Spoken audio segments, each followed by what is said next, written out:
가장 가까운 사람이 정작 가장 멀게 느껴질 때가 있습니다.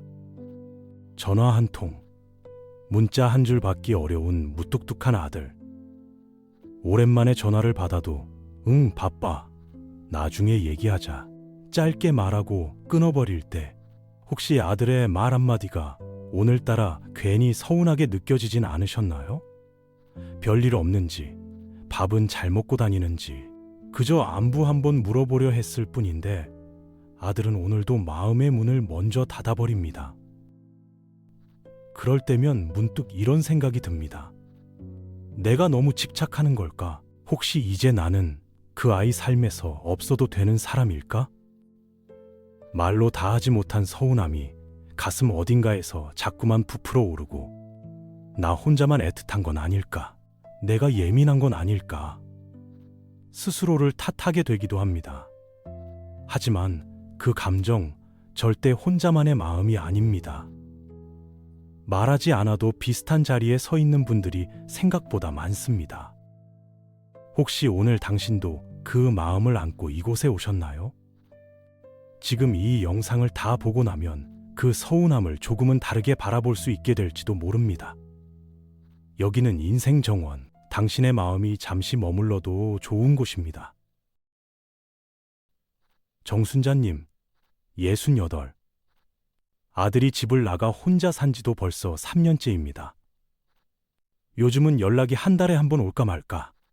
그날도 하염없이 핸드폰만 바라보다 결국 먼저 전화를 걸었습니다.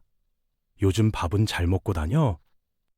잠시 침묵이 흐른 뒤 수화기 너머로 들린 건 한숨 섞인 목소리였습니다. 엄마, 나 지금 회의 중이야. 이따 전화할게. 회의가 끝나면 전화가 오겠지. 혹시 잊었나? 아니면 너무 바쁜 걸까? 밤이 깊어도 다음 날이 돼도 아들에게서 오는 건 단 한 줄의 문자도 없었습니다. 손에 쥔 핸드폰이 괜히 더 무겁게 느껴졌습니다. 내가 이제 그 아이 일상에서 제일 뒤로 밀린 사람인가? 아니면 그냥 필요할 때만 찾는 사람인가? 주말 오후, 오랜만에 아들이 집에 들렀습니다. 왔구나. 반가워하며 부엌으로 달려가 냉장고 문을 열었습니다. 며칠 전부터 미리 사두었던 고기, 아들이 좋아하던 나물 반찬, 국까지 끓이며 마음이 들떴습니다. 아들은 거실에 들어서자마자 물었습니다. 엄마, 와이파이 비밀번호 뭐였지? 휴대폰 화면에 시선을 고정한 채 밥상 앞에 앉았습니다. 숟가락이 국물에 잠기는 소리, 젓가락이 그릇에 부딪히는 소리만 식탁 위에 가득했습니다.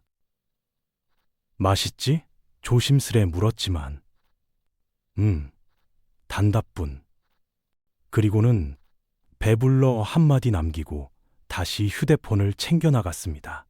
문이 닫히고 난 뒤 식탁 위 국은 아직 김이 모락모락 났지만 마음은 이미 싸늘하게 식어 있었습니다. 그날의 서운함은 사실 아들이 말이 없어서 생긴 게 아니었습니다. 진짜 이유는 내가 그 아이 마음 밖에 서 있다는 느낌이 들었기 때문입니다. 아들은 그냥 바빴을지도 모릅니다. 그저 피곤해서 혹은 대화를 시작하는 게 어색해서 짧게 대답했을지도 모릅니다. 하지만 엄마는 그 순간 예전 기억을 떠올립니다. 밥상 앞에서 웃으며 얘기하던 아이, 힘든 날이면 먼저 다가와 엄마 괜찮아? 물어주던 아이. 그 아이가 사라진 듯한 허전함이 서운함을 더 깊게 만듭니다. 심리학자들은 말합니다. 관계에서 가장 큰 상처는 무관심이 아니라 관심이 있었던 사람이 관심을 거둔 듯 느껴질 때 생긴다고요. 표현하지 않는 아들, 그리고 표현을 기다리는 나, 그 간극이 서서히 관계의 온도를 식혀왔던 겁니다. 아들의 말없는 태도는 그 마음을 모른다는 증거가 아니라 그저 표현 방식의 차이일지도 모릅니다. 아들은 감정을 드러내는 것이 익숙하지 않습니다. 부끄럽고 어색해서 도망치듯 말을 아끼는 경우도 많습니다. 특히 남자아이들은 성인이 될수록 감정의 선을 긋는 경우가 많지요. 그걸 알면서도 왜 이렇게 마음이 아픈 걸까요? 영국 철학자 알랭 드 보통도 이렇게 말했습니다. 우리는 타인의 무관심보다 그 무관심을 해석하는 자기 마음에 더 아파한다. 무뚝뚝한 아들의 태도보다 그걸 거절로 해석하게 되는 내 마음이 우리를 더 서글프게 만드는지도 모릅니다. 혹시 오늘 당신도 이런 생각을 하고 계신가요? 나는 이제 저 아이 삶에서 필요 없는 사람인가? 내가 먼저 연락하면 귀찮아하진 않을까? 그 마음 절대 혼자만의 것이 아닙니다. 그리고 오늘부터 그 마음을 조금 다르게 바라볼 방법이 있습니다. 지금부터 드릴 이야기는 그 관계를 내 마음이 다치지 않도록 지켜내는데 꼭 필요한 이야기입니다. 지금 정말 중요한 얘기를 나눠보려 합니다. 끝까지 함께 해주세요. 아들을 바꾸는 건 쉽지 않습니다. 하지만 아들을 대하는 내 시선과 내 말투를 조금만 바꾸면 마음은 훨씬 덜 다치게 됩니다. 전문가들은 이렇게 조언합니다. 감정을 기대 대신 관찰로 바꾸라고요. 기대하면 실망이 따라오지만 관찰은 관계를 조금 더 객관적인 거리에서 지켜보게 해줍니다. 예를 들어, 왜 이렇게 연락이 없니? 대신 바쁠 텐데 괜히 문자하게 되네. 엄마한테 관심 좀 가져. 대신 네 목소리 들으면 하루가 좀 나아. 말의 결을 살짝만 바꾸면 아들도 덜 부담스럽고 내 마음도 덜 서운해집니다. 또 하나, 말로 하기 어렵다면 글로 마음을 전하는 것도 좋은 방법입니다. 문자 한 줄, 편지 한 장. 가끔은 그것이 서로를 이어주는 다리가 되어줍니다. 예를 들어, 밥 잘 먹고 지내. 내가 건강해야 나도 마음이 놓인다. 오늘 지나가다 네가 좋아하던 빵집을 봤어. 생각나더라. 부담스럽지 않게, 하지만 당신의 마음이 닿을 수 있게 쓰는 겁니다. 말은 없었지만 그래도 밥은 다 먹고 갔지. 툭 던진 대답이지만 그래도 내 전화는 받았지. 무뚝뚝하지만 명절엔 빠지지 않고 찾아오긴 했지.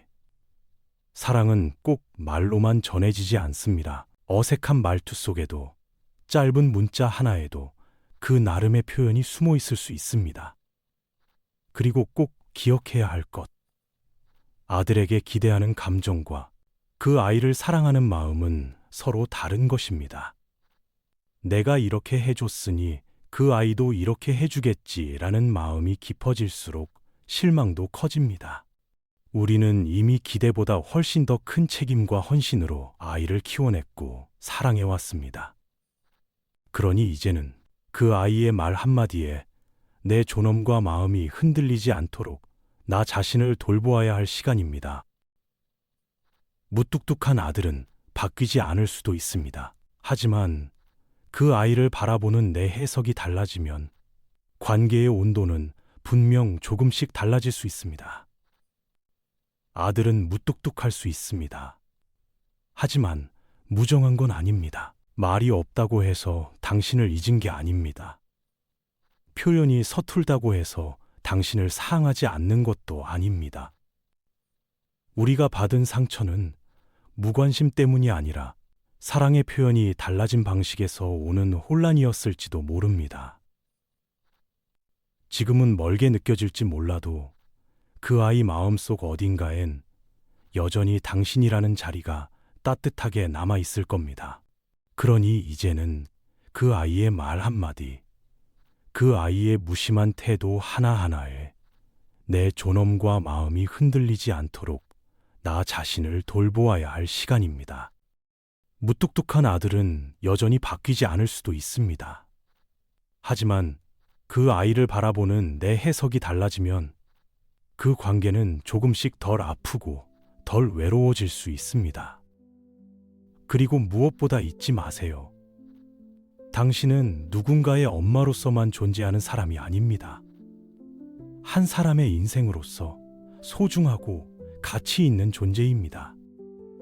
이제는 조금 덜 기대하면서도 마음을 지킬 수 있는 방법을 스스로에게 허락해 주세요. 누군가를 위해 살아온 시간만큼 이제는 내 마음을 돌보는 시간도 꼭 필요합니다. 가까운 사람의 말 한마디에 무너지지 않도록 당신의 마음을 지키는 말부터 이제는 시작해 보세요. 오늘도 마음 다쳐 여기까지 오신 당신께 인생정원이 조용히 인사드립니다. 이 영상이 마음의 위로가 되었다면 좋아요와 구독으로 함께 마음을 나눠주세요. 고맙습니다. 그리고 수고 많으셨습니다.